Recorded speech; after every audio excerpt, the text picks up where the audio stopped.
I don't come from a family that's used to making policies. I come from a family that's used to suffering the consequences of them. And so to be here in this moment, I'm here to say that this moment right now, this is personal. And it's exciting to know that we have an administration who sees us and who fights for us.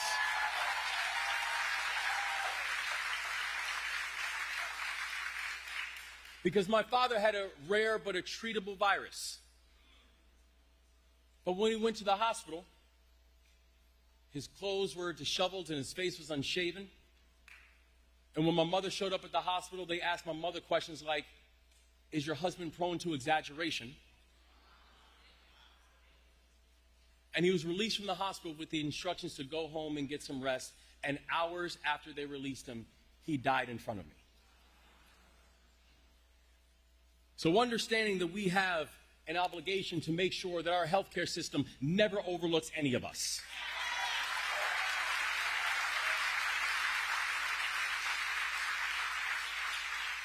Knowing that for so many of us here today, we have been shaped by a brokenness of a healthcare system.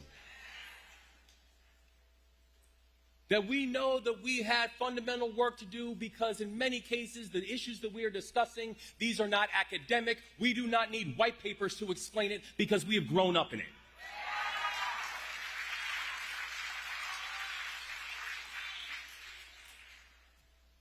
So today is an important moment because this is what we know.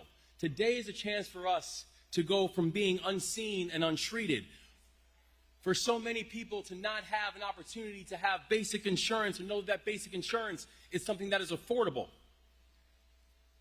Today is a day to know that because of the remarkable leadership of President Biden and Vice President Harris, that this country continues to move forward, and we can and we will be a country that sees all of us and not just some of us.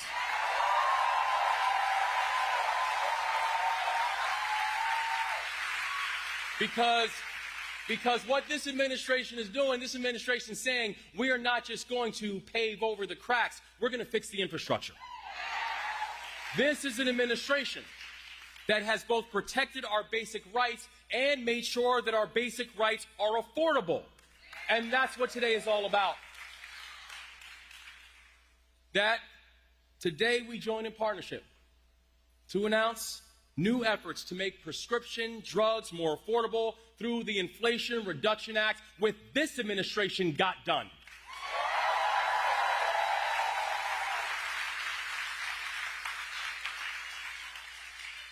It is going to ensure that in these United States, that access to critical medication isn't a privilege that is established for a certain few. That access to quality education is not something that we use miserly in this country, but it needs to be something that we all can afford. And we know the movements of this administration that this is not the first and it won't be the last, and they know that in our Maryland, they have a full partner inside this work.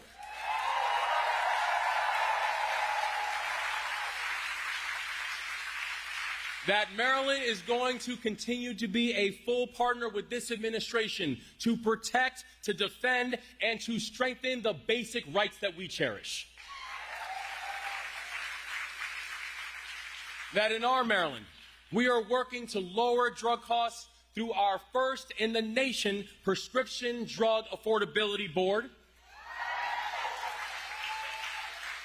That in our Maryland, we are protecting critical investments in Medicaid. Maryland is leading the country in Medicaid re-enrollment, so Maryland families can have access to affordable health care no matter where they call home.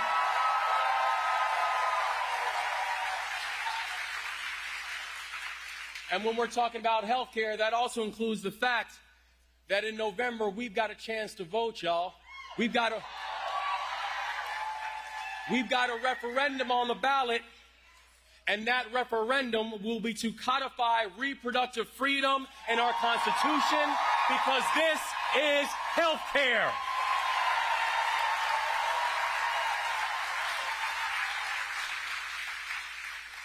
So together, we are going to build a future that is more affordable. We are going to build a future that is more accessible. And we are going to build a future that is more just.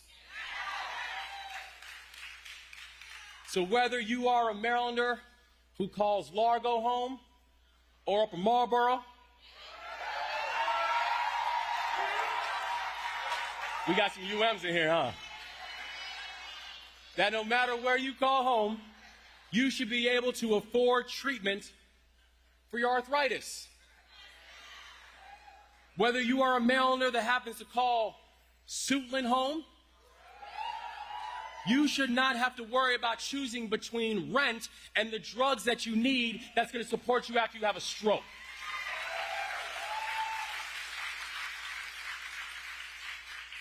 That together we're going to build a future that people like my father won't be turned away. We're going to build a future where everybody is seen. And everybody's supported. And everybody's cared for. And everybody will know that our future will be incomplete without them. That's our future. That's what we're going to work for. And together with President Biden and future President Kamala Harris,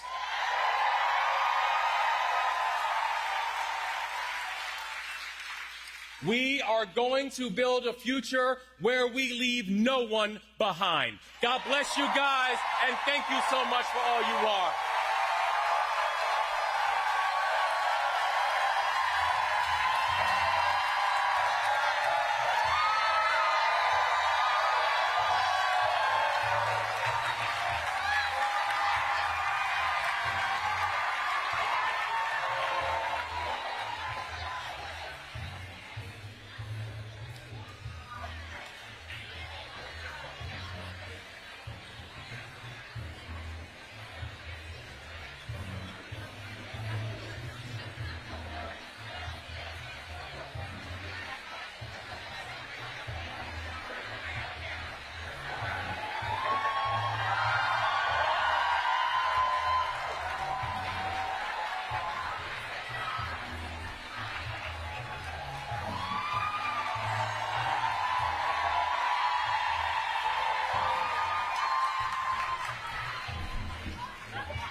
Please welcome Judy Aen.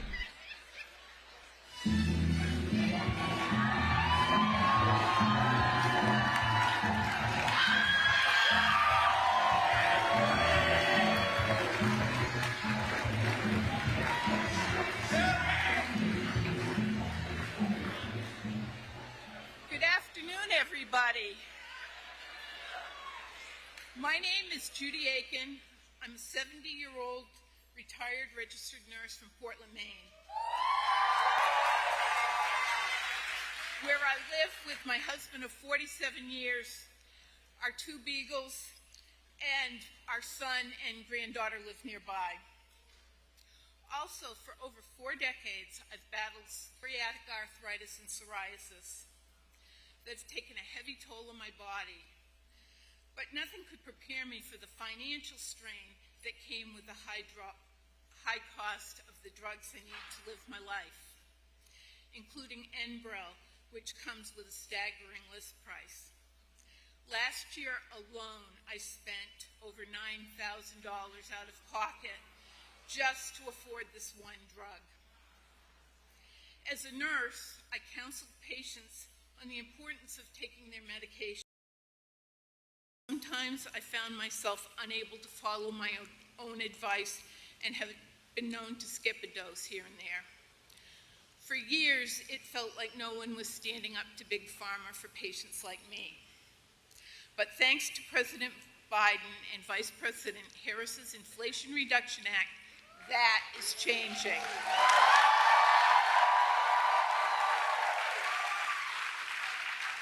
Now, Enbrel is one of the first 10 drugs up for Medicare negotiation. The thought of a lower list price for this essential medication feels like a lifeline. President Biden didn't just make a promise, he kept it. Because of the Biden-Harris administration's actions, my husband and I can finally breathe a little easier. That's why it is my great honor to introduce the team who leads the fight to put patients above profits. The President of the United States, Joe Biden, and Vice President Kamala Harris.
I love you back.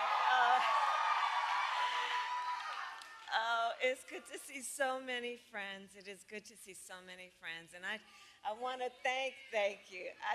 Thank you. And let's please thank you. I love you back. Thank you. Thank you. And I know we all thank Judy for sharing her story. I think we all know it takes a very special person who has dedicated over 40 years of their life to do the work that Judy has done as a nurse, that work being what? To care about other people in a way that is about lifting them up and caring about their well-being. So Judy, we thank you so very much for being here today.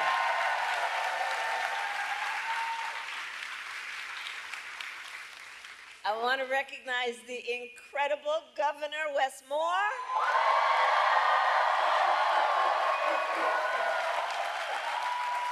Who's here with Dawn and their son. And Wes, I'm so thankful to you for all that you do in service to our nation in so many different ways.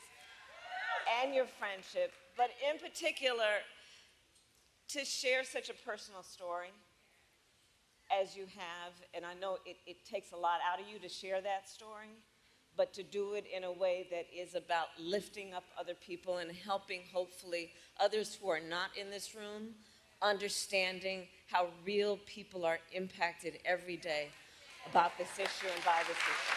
Thank you. I want to recognize the people of our administration, including Secretary Becerra, who is here, the bold administrator, Brooks LaSour, who is here, my dear friend and former colleague, Senator Ben Cardin, Representative Barragan, the chair of the Congressional Hispanic Caucus, and Representative Mfume for all of your years of leadership. And I want to recognize your next United States Senator, Angela also Brooks.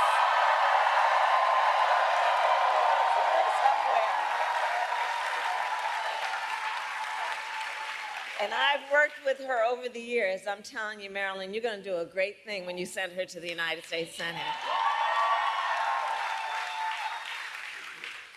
And of course, I could speak all afternoon about the person that I am standing on this stage with.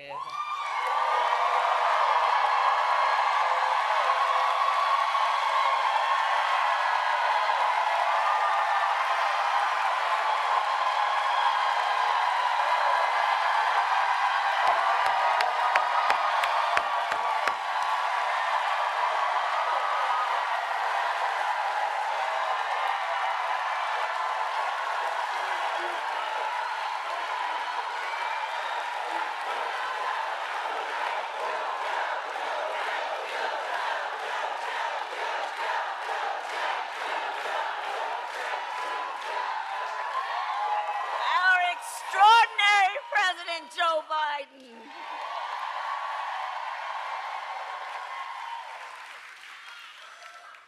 And he's going to speak in a minute, but there's a lot of love in this room for our president. And I think it's for many, many reasons, including few leaders in our nation have done more on so many issues, including to expand access to affordable health care than Joe Biden.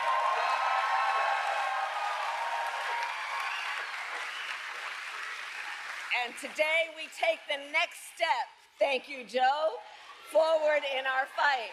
Thank you, Joe. Thank you, Joe. Thank you, Joe. Thank you, Joe. So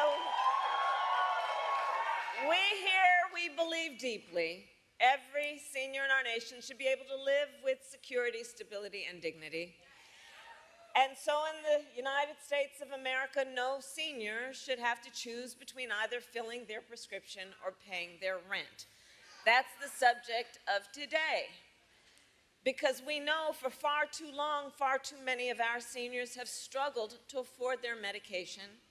And as a result, seniors have been forced to spend their time trying to figure out how they are going to be able to fill a prescription like insulin based on the doctor's prescription, which is about saving their life, or whether they'd have to ration their pills to be able to make it stretch through a month. And why, we all know, but let's ask, why are prescription drugs so expensive? I will tell you. Well, one big reason is for years, Big Pharma has often inflated the price of life-saving medications, often charging many times what it would cost to make just to increase their profits. And millions of Americans have suffered as a result. My entire career, I have worked to hold bad actors accountable and lower the cost of prescription drugs. As Attorney General of California, I took on pharmaceutical companies for deceptive marketing and illegally inflating the cost of drugs, and we won. billions of dollars. As a United States Senator, I fought to pass laws that would make health care more affordable and accessible for all Americans. And as Vice President, together with Joe Biden, our president, we finally addressed the longstanding issue that for years was one of the biggest challenges on this subject, which was that Medicare was prohibited by law from negotiating lower drug prices. And those costs then got passed on to our seniors, but not anymore.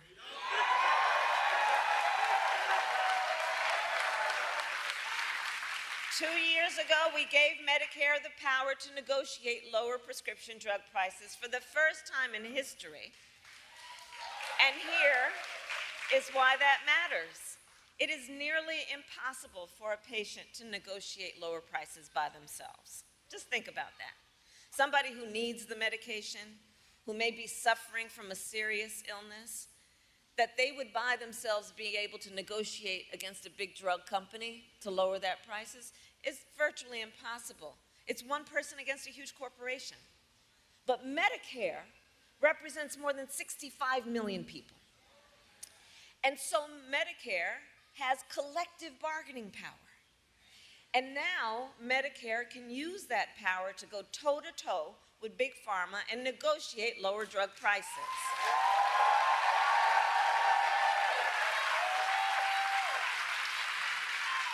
Thank you, Joe.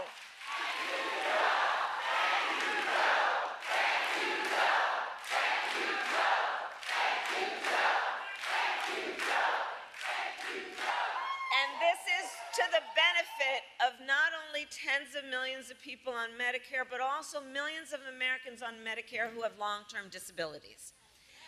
And understand, as a result of our negotiations, the government will also pay less than for prescription drugs. And think about what that means in terms of helping taxpayers save money, whether or not they take these medications. So all of this is to say, 2 years ago as Vice President, I was proud to cast the tie-breaking vote that sent the bill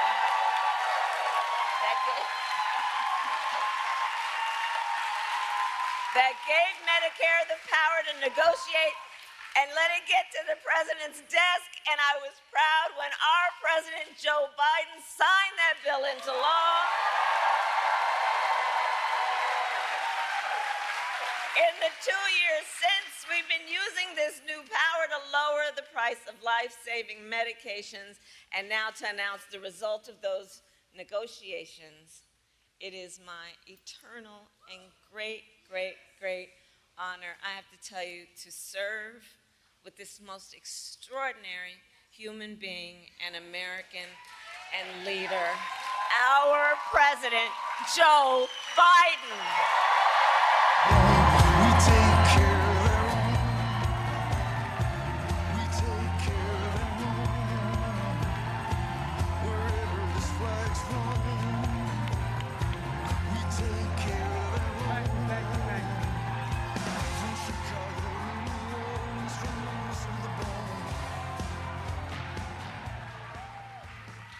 Thank you, Kamala. Well, I love you guys, too. I've been waiting for this moment for a long, long time. First time I sponsored a bill to let Medicare negotiate the price of drugs was in 1973 as a freshman senator with a guy named Frank Church from the state of Idaho. Folks, I have an incredible partner. The progress we've made, she's going to make one hell of a president.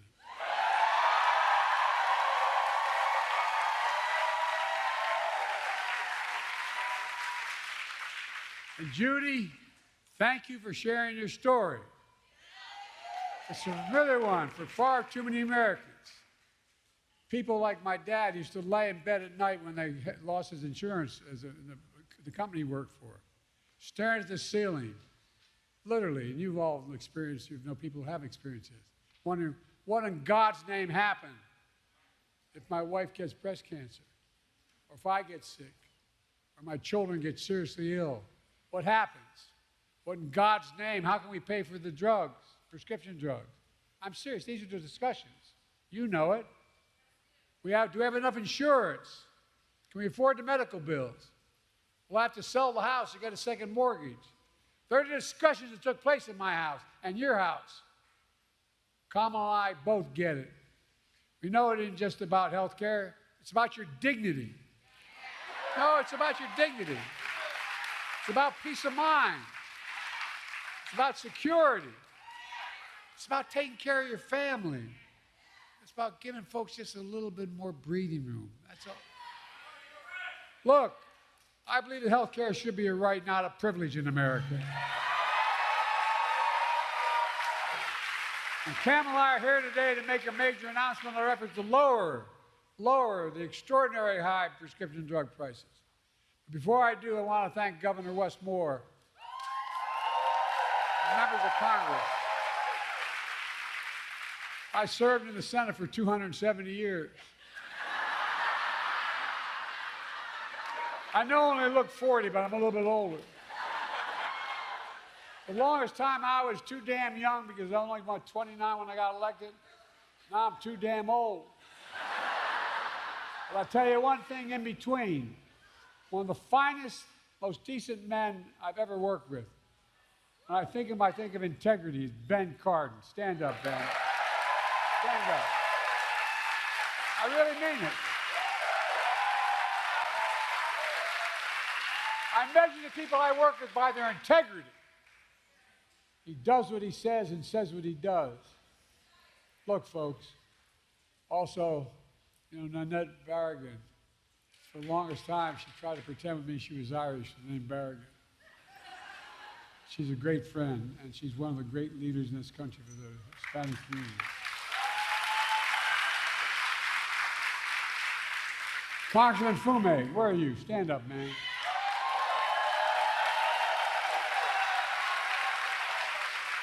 I've never once gone to this man and asked for help, and I haven't gotten it. Not one single time. Thank you, pal. Thank you. And you're soon to be senator.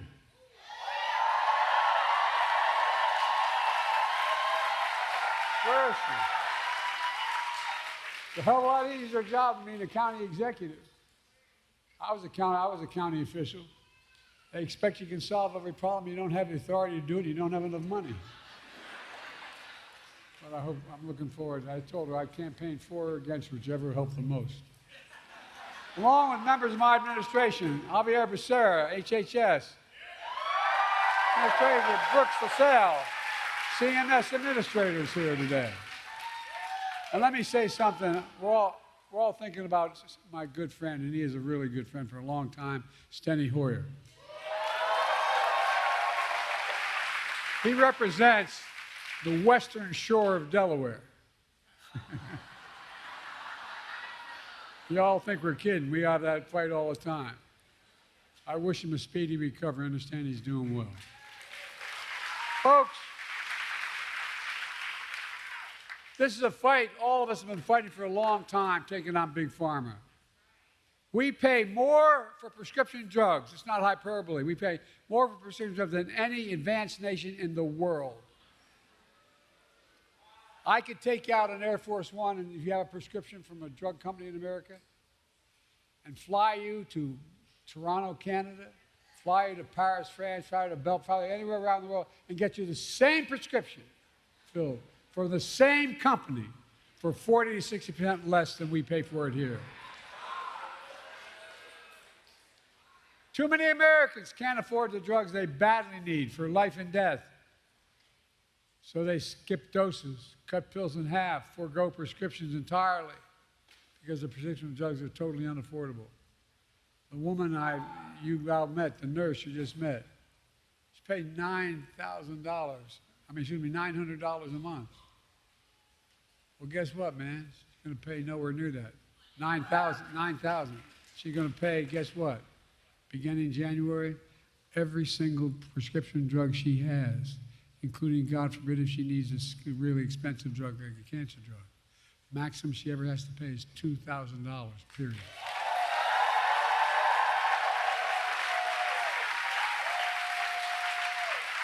But that's why from the time I was in the Senate, I worked tirelessly to give Medicare the power to negotiate lower drug prices, just like the Department of Veterans Affairs.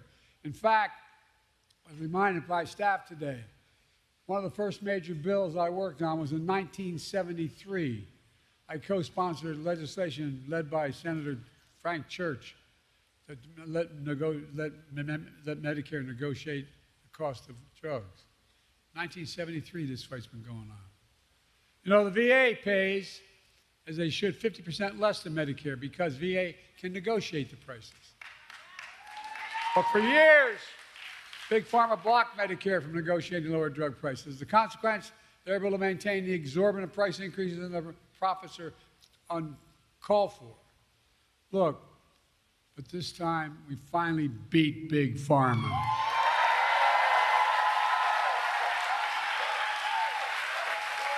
And I might add, with no help from Republicans, not a single Republican voted for this bill, period, not one in the entire Congress. Now, the reason I say it is not to make a political point about them, not if they had gotten their lesson, but guess what? They want to, the guy we're running against, what's his name? Donald Dump or Donald, whatever. They want to get rid of this, what we passed. They're fighting to get rid of what we've just passed. No, I'm serious. No help from Republicans passed the Inflation Reduction Act thanks to the tie-breaking vote of Kamala made it possible. Folks, it really matters. For example, take the insulin needed to treat diabetes. The guy who invented that insulin 100 years ago didn't put a patent on it because he wanted it to be available for everybody. He didn't even patent it. Well, guess you know how much it cost those companies to make that insulin? $10, T-E-N. That's the God's truth. $10, number one. Number two, to package it and ship it, you might get it up to $13. But they were charging up to $400 a month for it. But now they can't charge more than $35 a month.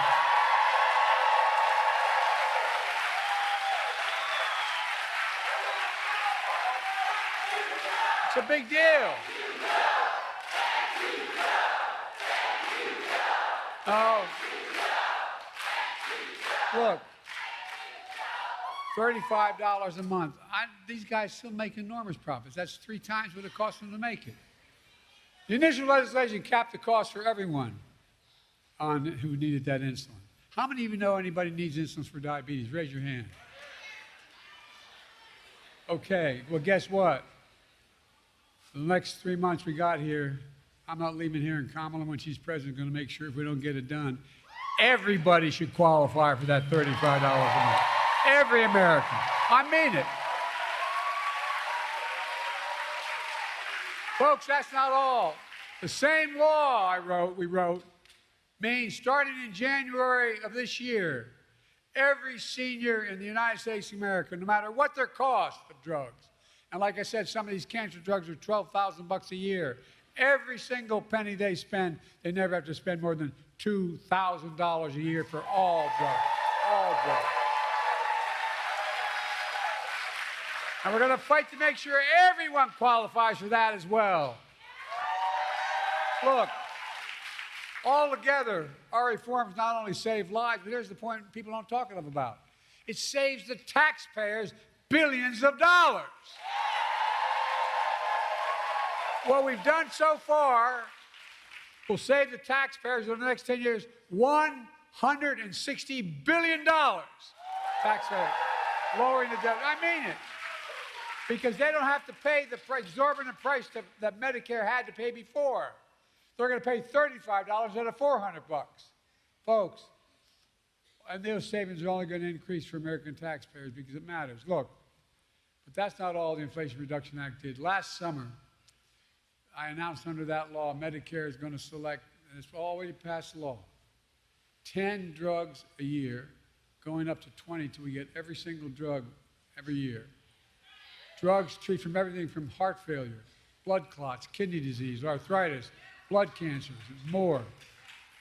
And today, I'm proud to announce that Medicare has reached agreement with all manufacturers on all 10 drugs selected in the first round of negotiations. The new lower prices for all 10 drugs will go into effect in January of 2026. Not this January, next January. Negotiations cut the price of these 10 drugs for Judy and others who are on Medicare nearly 40 to 80%, depending which drug it is. Let me give you one example. Non-insulin diabetes drugs cost $530 a month. Some of you may know that. Guess what? It's now only going to cost $115.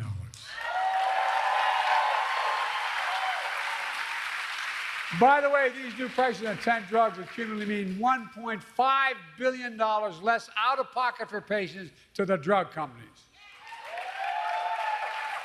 Lower copays for many of the 9 million seniors who take these drugs. But that's not all. We're also saving the American taxpayer because of the new changes, $6 billion a year, because Medicare won't have to pay out them. Imagine that. $6 billion a year.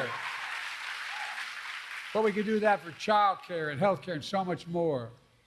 We're just getting started. Under the law I signed, Medicare can negotiate lower prices for another 15 drugs next year, 15 the following, and 20 after that till every drug is covered. That's the law, now. This is another really big deal. It means that Americans can save more money on from life-saving medications they need and deserve. It brings peace of mind. It's hard to explain. Kamala and I are going to keep fighting to lower the prescription drug costs for everyone, not just seniors. It's a fight that we have to continue. Folks, but guess what? Surprise, surprise. Big Pharma doesn't want this to happen at all. The pharmaceutical industry last year spent $400 million lobbying the Congress to stop this. $400 million. Worked pretty well. They didn't get one Republican voting against them. They all voted for him. Republican allies stuck with them. And the ability of the federal government to negotiate lower drug prices was tried to be stopped. But Kamala and all of us in this room are going to keep standing up for Big Pharma. I fought too damn hard to yield now.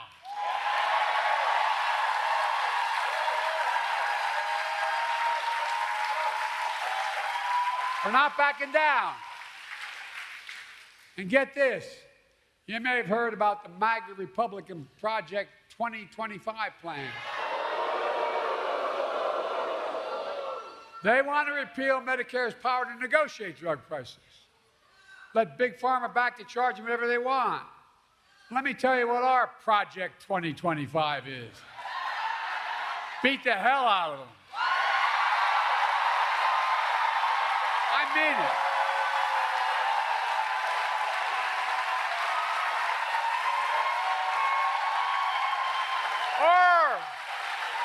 In January 25, total prescription drugs costs will be capped at $2,000, no matter how expensive they are. And some are expensive as $12 a year, $12,000 a month, I should say. Kamala Harris and Democrats in Congress will make sure that $2,000 cap covers everyone, not just seniors as well.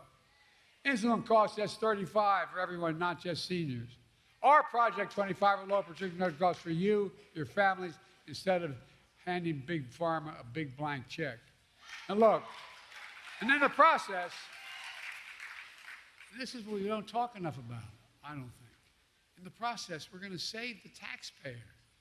The budget's going to be reduced by hundreds of billions of dollars. Hear me? Hundreds of billions of dollars. Just the first year, the first thing we passed, is $160 billion less that the government's going to have to pay out to farmers. But guess what?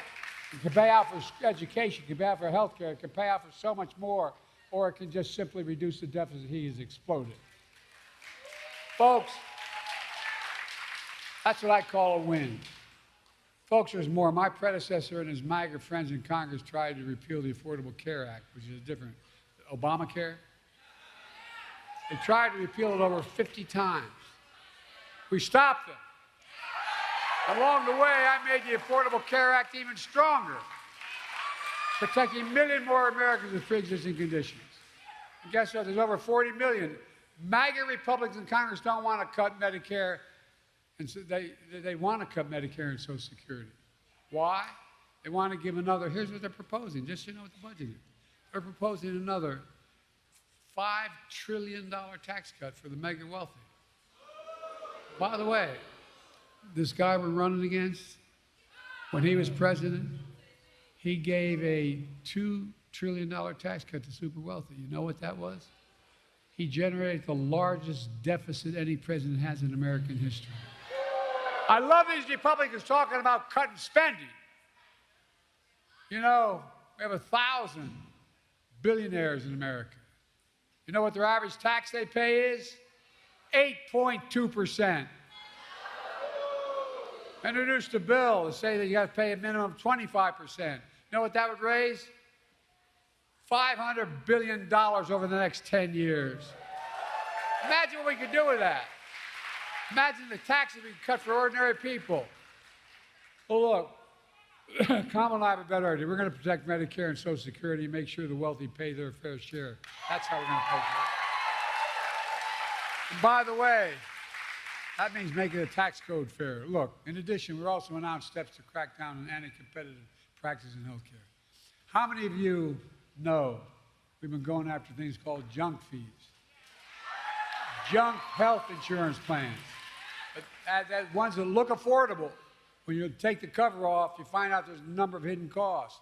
We're going after them and trying to get rid of them. We're also cracking down on surprise medical billing. For example, when a patient goes in the hospital for surgery, if it turns out his anesthesiologist is not in his network, you're going to get a surprise bill for another $1,000.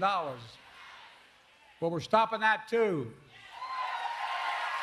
We're protecting 1 million healthcare providers. We're protecting 1 million Americans every month from unexpected medical bills. We're working to ban the use of medical debt on credit reporting. Years ago, I had 2 craniotomies because I had aneurysms. My bill, if I didn't have insurance, was in the hundreds of thousands of dollars. Well, guess what? It matters. It matters whether or not, if I didn't have insurance the rest of my life, I couldn't do anything. I wouldn't be able to buy anything, wouldn't be able to have a credit, wouldn't be able to. Now, we're going to get rid of health care costs being on your, you have to still owe it, but you don't have to get your credit doesn't affect it. Look, I'm a capitalist. I have no problem with companies making money, but not by price gouging seniors and working families. I grew up in a family where my dad used to say, Joey, a job's about a lot more than a paycheck. It's about your dignity. It's about respect. And I really mean this. This is what he would say. My dad was a well-read guy. Never got a chance to go to college. He talked about what we needed to do for ordinary working, hard-working people. We changed the whole way we look at the economy. Used to be this idea of trickle-down economics. Even Democrats accepted it. Some Democratic presidents accepted it. That if you're wealthy, makes a lot of money, it'll trickle down to the rest of us. Well, I didn't notice a single penny trickle down on my dad's kitchen table.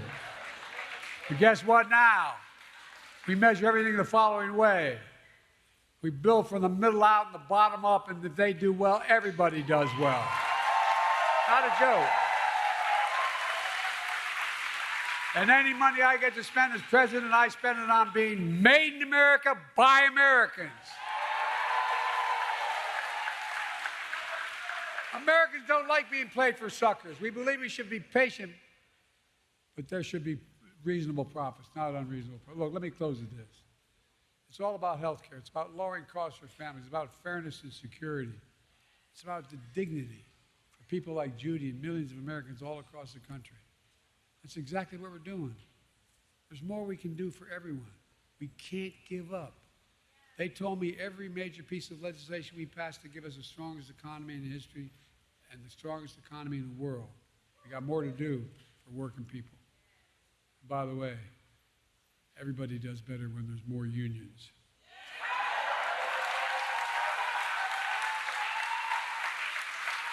But we're finally getting it done. We can't stop now. We just have to remember who in the hell we are. We're the United States of America. There is nothing beyond our capacity in this country. We work together. Nothing. I'll